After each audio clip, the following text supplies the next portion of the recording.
የኮየ ፈጫና ገላን ቤተ ክህነት ክፍለ ከተማ ቤተ ክህነት ስራ አስኪያጅ፣ መላከ ስብሐት ቆሞስ አባ ወልደ ጊዮርጊስ የዚህ ታላቁ ደብር አስተዳዳሪ፣ ሊቃውንተ ቤተ ክርስቲያን አባቶቼ ካህናት፣ ወንድሞቼ ዲያቆናት፣ እንዲሁም የቤተ ክርስቲያን የስስት ልጆች፣ ሰንበት ተማሪዎች፣ የእግዚአብሔር ልጆች፣ የእመቤታችን የቅድስት ድንግል ማርያም የአስራት ልጆች፣ የመልአኩ የቅዱስ ገብርኤልና የጻድቁ የአባታችን የአቡነ አረጋዊ ወዳጆች እንደምን አደራችሁ? እንደምን አደራችሁ? እንደምን አረፈዳችሁ? የልዑል እግዚአብሔር ስም ዛሬም ዘወትርም የተመሰገነ ይሁን። ሰይጣንን ላሰረው፣ ሞትን ላሸነፈው፣ ሲኦልን ለበረበረው፣ ከጨለማ ስልጣን ላዳነን፣ ፍጹም ሰላምና ደስታ ለሰጠን የድንግል ማርያም ልጅ የኢየሱስ ክርስቶስ ስሙ ከአጽናፍ እስከ አጽናፍ ዓለም ከፀሐይ መውጫ እስከ ፀሐይ መጥለቂያ ድረስ የተመሰገነ ይሁን። እንኳን እግዚአብሔር አምላክ ለድንግል ማርያም ክብረ በዓል አደረሰን አደረሳችሁ። ከፍ አድርጋችሁ እስቲ እግዚአብሔርን አመስግኑ። አሁንም ደግመን እናመስግን። አሁንም ሶስተኛ ጊዜ እናመስግን። እንግዲህ እንደ እግዚአብሔር ፍቃድ አሁን የሚያስተምረን እግዚአብሔር ቃል እግዚአብሔር ነውና የትምህርታችን ርዕስ የሚሆነው ብርቱ የሆነው እርሱ በእኔ ታላቅ ሥራ አድርጓልና።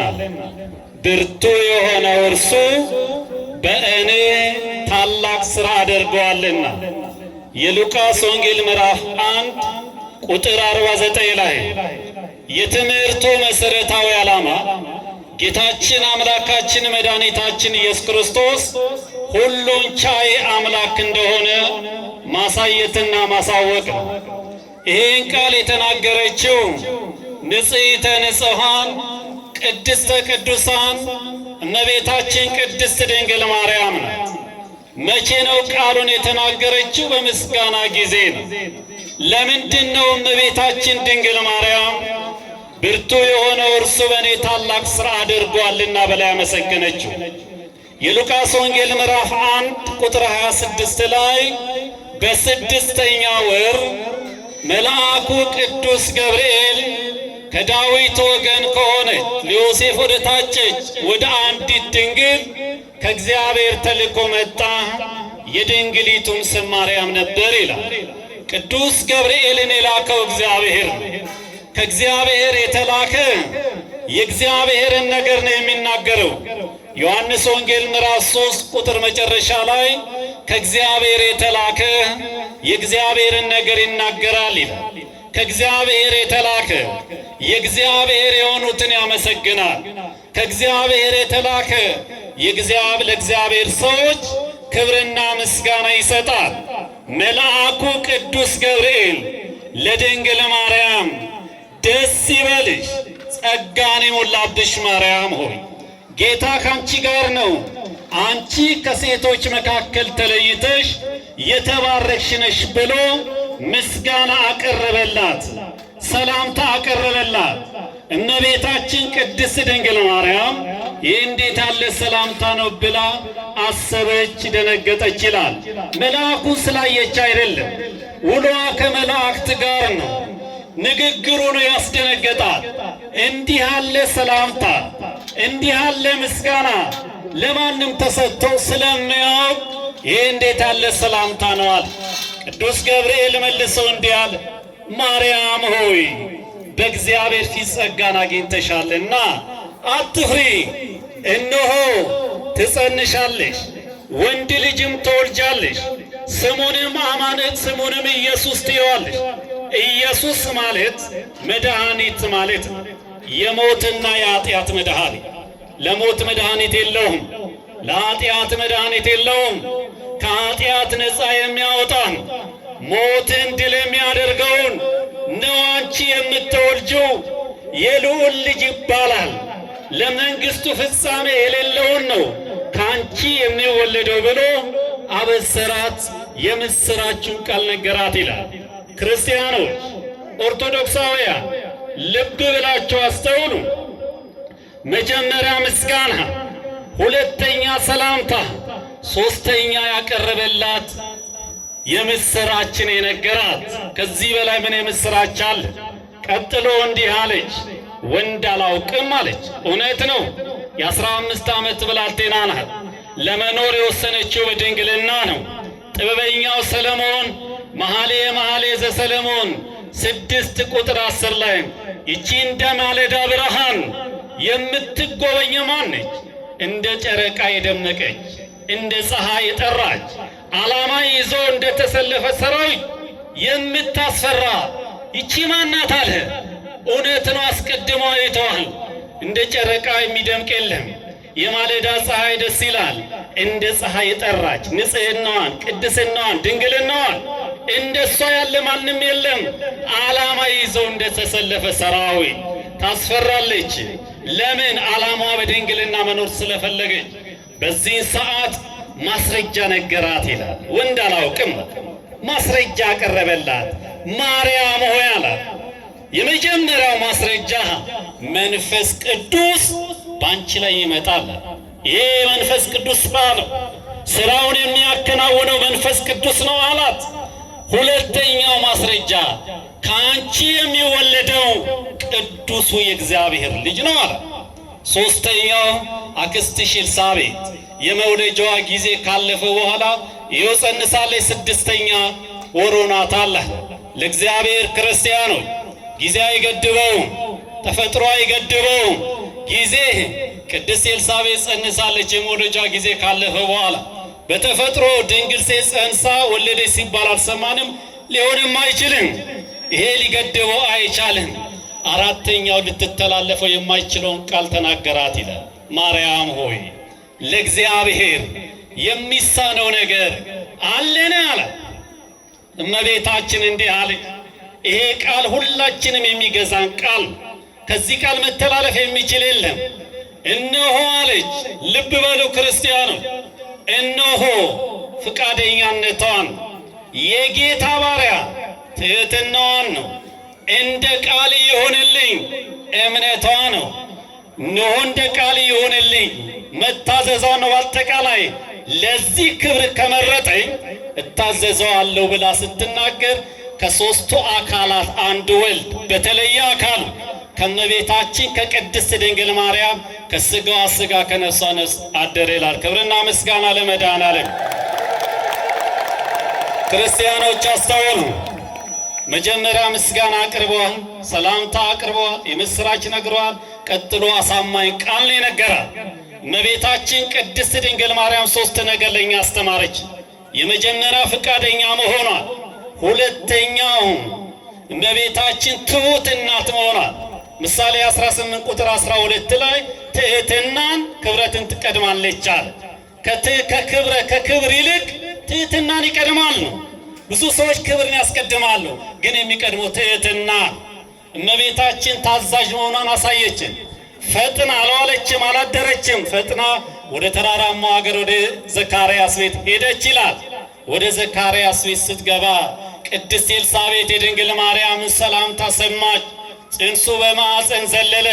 ድንግል ማርያምን ታቀፈች። መንፈስ ቅዱስ በቅድስት ኤልሳቤጥ ሞላባት።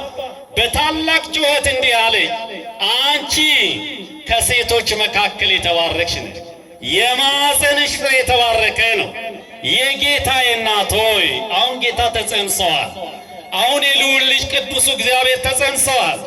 በውስጥሽ ያለው ፍሬ እግዚአብሔር ነው። ወልድን ጸንሰሻል እያላት ነው።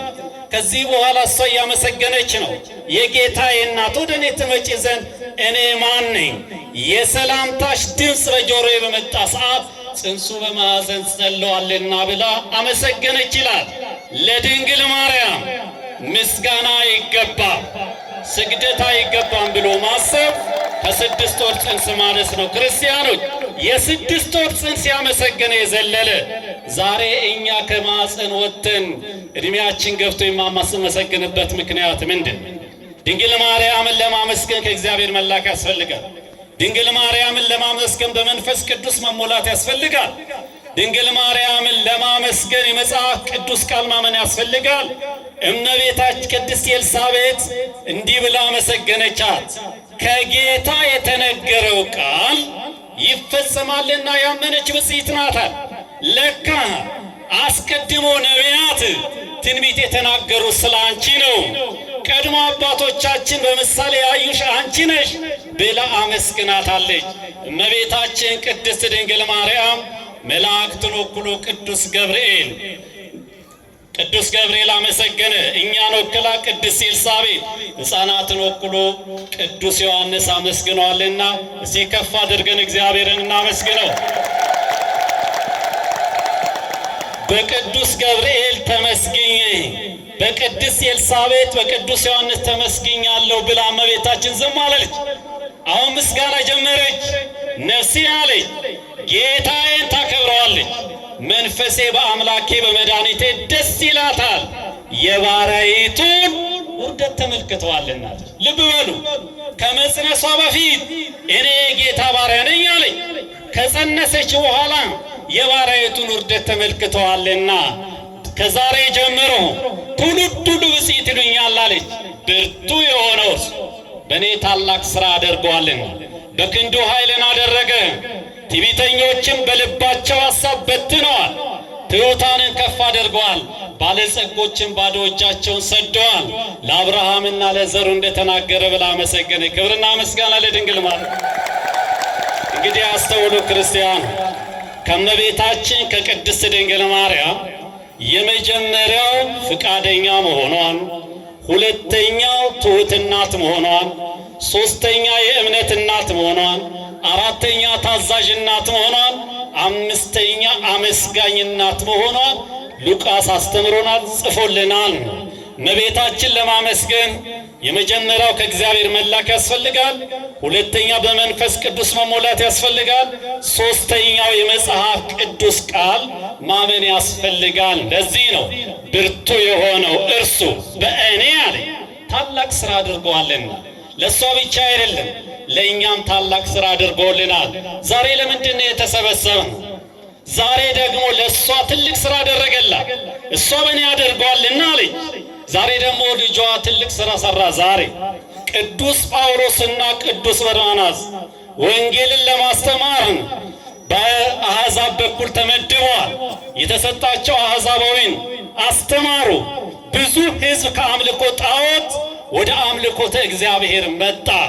በዚህ ሰዓት በቤትና በተለያየ ቦታ ሲያቆርቡ ስለነበረ ሕዝቡ ስለበዛ ሰው የሚያመልክበት ቦታ የሚያመሰግንበት ቦታ ያስፈልጋልና ቤተ ክርስቲያን እንስራ ተባባል።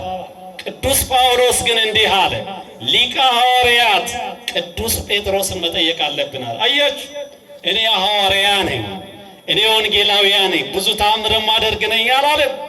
አንጋፋውን ሐዋርያው ቅዱስ ጴጥሮስን ጠየቀ። ጴጥሮስ ጋር ሄዱ፣ ጠየቁት። ጴጥሮስ ሐዋርያትን ሰበሰበ፣ ጸለዩ፣ ሱባኤ ገቡ። ጌታችን አምላካችን መድኃኒታችን ኢየሱስ ክርስቶስ መጣ። ከመጣ በመካከላቸው ቆም። ሰኔ 20 ቀን 3 ድንጋዮችን አየ። 3ቱን ድንጋይ ጠራ። ጴጥሮስ እነኝህ ድንጋዮችን በሉ ሐዋርያትን ዙሩ፣ ይዛችሁ ዙሯል። ያለ አሸዋ፣ ያለ ጠጠር፣ ያለ ድንጋይ፣ ያለ ፌሮ፣ ያለ ሲሚንቶ ድንጋዩን በደንብ እየተለጠጠ ሄደ። በ3 ድንጋይ ቤተ ክርስቲያን ተሰራ። በዚህ ሰዓት ኢየሱስ ክርስቶስ ይሄ ለእናቴ መታሰቢያ ይሆናል። እንዴት ደስ ይላል! ክርስቲያን ለእናቴ መታሰቢያ ይሆናል።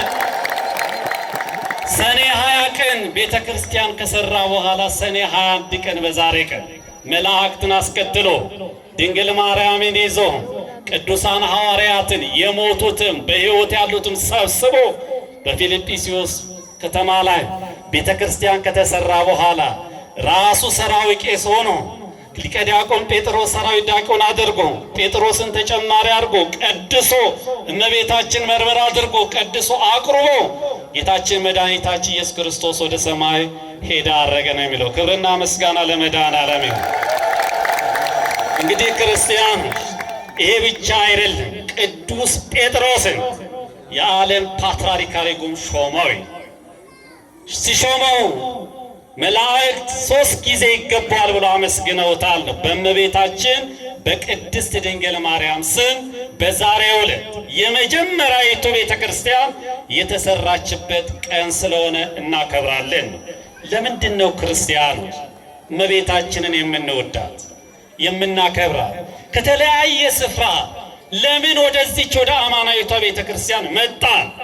በእሷ ስም ወደ ተሰየመችው ቤተ ክርስቲያን ለምን መጣን? እኛ ኢትዮጵያውያን ለድንግል ማርያም ትልቅ ፍቅር አለን። ለምን? የመጀመሪያውና አንደኛው ችግራችን የምትረዳና ስለሆነች። ምናችን ትረዳለች? ችግራችን የምትረዳ እናት ነው። ዮሐንስ ወንጌል ምዕራፍ 2 ላይ በዶኪማስ ቤት ወይን ጠጁ ባለቀ ጊዜ ወደ ልጇ ሄዳ የወይን ጠጅ እኮ የላቸውም። ይሄን ችግር የምትቀር አንተ ነህ። አንተ ሁሉን ቻይ ነህ።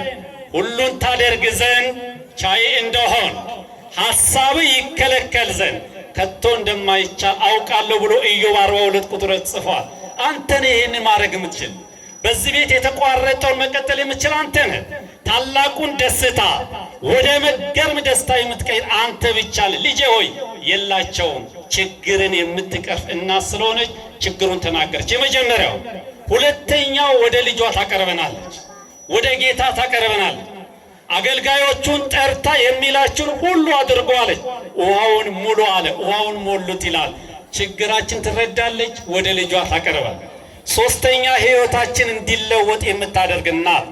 ውሃ ወደ ወይን ጠጅ ተቀየረ። የኛም ምስቅልቅል የወጣው ሕይወታችን በኑሮ በበሽታ በተለያየ ምክንያት ግራ የተጋባን ሰዎች በተለያየ ሱስ ውስጥ ተጠምደን ማን ያውጣን እንዴት አድርገን እንውጣ ብላችሁ እየተጨነቃችሁ ያላችሁ ክርስቲያኖች ካላችሁ ዛሬ ሕይወታችን እንድትለወጥ የምታደርግ እናት ስላለችን ልናመሰግናት ይገባል። ክብርና ምስጋና ለድንግል ማርያም። አራተኛው ገበና ሸፋይ ስለሆነች እንወዳታለን። የዶኪማስ ቤት ገበና እንዲሸፈን ያደረገች ድንግል ማርያም። ዛሬ ክርስቲያኑ ገበና የሚሸፍን እኮ ጠፋ። ዛሬ ነውር የሚሸፍን ጠፋ። የብስቱ ሰው ገበናን የተሸፈነው በጤናም ይሁን ባለመውለድም ይሁን ተቸግረን ያለን ሰዎች ነውራችንን ገበናችንን እንዲሸፈን ያደረገች ድንግል ማርያም ነውራችንን ገበናችን እንድትሸፈን የምታደርግና ስለንወዳለን። መጨረሻና አምስተኛው በጸሎት የምታግዘን እናት ነው። የሐዋርያት ሥራ ምዕራፍ 1 ቁጥር 14 ላይ ደቀ መዛሙርቱ በኢየሩሳሌም ጠብቁኝ አለ፣ ጸለዩ። ድንግል ማርያምም ከነሱ ጋር በጸሎት በአንድ ልብ ትተጋ ነበር ይላል። ዛሬም በጸሎት የምታግዘን እናት ናት። ብርቱ የሆነው እርሱ በእኔ ታላቅ ሥራ አድርገዋልና። ጌታችን መድኃኒታችን ኢየሱስ ክርስቶስ ሁሉን ቻይ ነው። ከእመቤታችን ከቅድስት ድንግል ማርያም የተማርነው አንደኛ ፍቃደኛ መሆኗን፣ ሁለተኛ ትሑት እናት መሆኗን፣ ሶስተኛ የእምነት እናት መሆኗን፣ አራተኛ ታዛዥ እናት መሆኗን፣ አምስተኛው አመስጋኝ እናት መሆኗን። እመቤታችን ለማመስገን የመጀመሪያው ከእግዚአብሔር መላክ ያስፈልጋል። በመንፈስ ቅዱስ መሞላት ያስፈልጋል። የመጽሐፍ ቅዱስን ቃል ማመን ያስፈልጋል። በሦስቱ ዓለማት ተመስግናለች። መላእክትን ወክሎ ቅዱስ ገብርኤል፣ እኛን ወክላ ቅድስት ኤልሳቤጥ፣ ሕፃናትን ወክሎ ቅዱስ ዮሐንስ አመስግነዋል። ዛሬ በእመቤታችን በቅድስት ድንግል ማርያም ስም ቤተ ክርስቲያን ተሰይሞ የተሰራበት ቀን፣ ልጇ ሰርቶ በእናቴ ስም ይሁንበት ያለ ቀን። እመቤታችን ቅድስት ድንግል ማርያም የምንወዳት የምናከብራት ልዩ ፍቅር የምንሰጣት የመጀመሪያው ችግራችንን ስለምትረዳ ነው። ሁለተኛ ወደ ልጇ ስለምታቀርበን ነው። ሶስተኛ ሕይወታችን እንዲለወጥ የምታደርግ እናት ነው። አራተኛ ገበና ሸፋኝ ናት። አምስተኛ በጸሎት የምታግዘን እናት ስለሆነች እናከብራታለን፣ እንወዳታለን። የጌታ የአምላክ የኢየሱስ ክርስቶስ እናትም ስለሆነች ትልቅ ክብር እንሰጣለን። የሰማነውን በዝነ ልቦናችን ያሳደረብን የእግዚአብሔር ቸርነት፣ የድንግል ማርያም አማላጅነት፣ የቅዱስ ገብርኤልና የጻድቁ አባታችን አቡነ አረጋዊ ጸሎት፣ ረድኤት፣ በረከት አይለየን። ወስብሐት ለእግዚአብሔር።